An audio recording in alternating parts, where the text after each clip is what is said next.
ನಮಸ್ಕಾರ ಪ್ರಿಯ ವಿದ್ಯಾರ್ಥಿಗಳೇ. ಕರ್ನಾಟಕ ಪರೀಕ್ಷಾ ಪ್ರಾಧಿಕಾರದಿಂದ ಒಂದು ಬಿಗ್ ಅಪ್ಡೇಟ್ ಬಂದಿದ್ದು, ಅದೇನಂತ ನೋಡೋದಾದರೆ PH ಕ್ಯಾಂಡಿಡೇಟ್ ಮೆಡಿಕಲ್ ಟೆಸ್ಟ್ ಸಂಬಂಧಪಟ್ಟ ಮಾಹಿತಿ ಆಗಿರುತ್ತದೆ.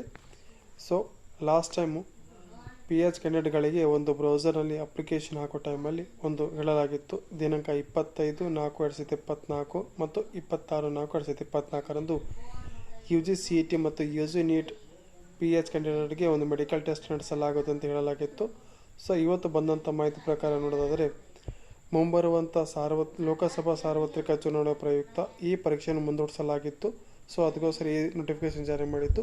ಸೊ KE ಅವರು ವೈದ್ಯಕೀಯ ತಪ್ಪಿಸುವ ನೂತನ ದಿನಾಂಕ ಶೀಘ್ರದಲ್ಲಿ ಪ್ರಾಧಿಕಾರದ ವೆಬ್ಸೈಟಲ್ಲಿ ಪ್ರಕಟಿಸಲಾಗುವುದು ಅಂತ ಹೇಳಲಾಗಿತ್ತು. ಸೊ ಒಂದು ವೇಳೆ ಅವರು ಪ್ರಕಟಿಸಲಾಗಿದ್ದ ತಕ್ಷಣ ನಿಮಗೆ ನಾನು ಒಂದು ಮಾಹಿತಿಯನ್ನು ನೀಡ್ತೇನೆ ಫ್ರೆಂಡ್ಸ್. ಸೊ ಯಾರು ಕೂಡ ಮಿಸ್ ಮಾಡದೆ ಈ ಮಾಹಿತಿನೂ ಭಾಳ ಜನಕ್ಕೆ ಗೊತ್ತಿಲ್ಲ, ಈ ಮಾಹಿತಿನ ಶೇರ್ ಮಾಡ್ಕೊಳ್ಳಿ friends. Thank you for watching this video. ಇದೇ ಥರ ಕಂಟಿನ್ಯೂಸ್ ಅಪ್ಡೇಟ್ ಕೊಡ್ತಾ ಇರ್ತೀನಿ. ಇನ್ನೂ ಕೂಡ ಯಾರು ಚಾನಲ್ ಸಬ್ಸ್ಕ್ರೈಬ್ ಮಾಡಿಲ್ಲ, ಚಾನಲ್ ಸಬ್ಸ್ಕ್ರೈಬ್ ಮಾಡಿ ಫ್ರೆಂಡ್ಸ್.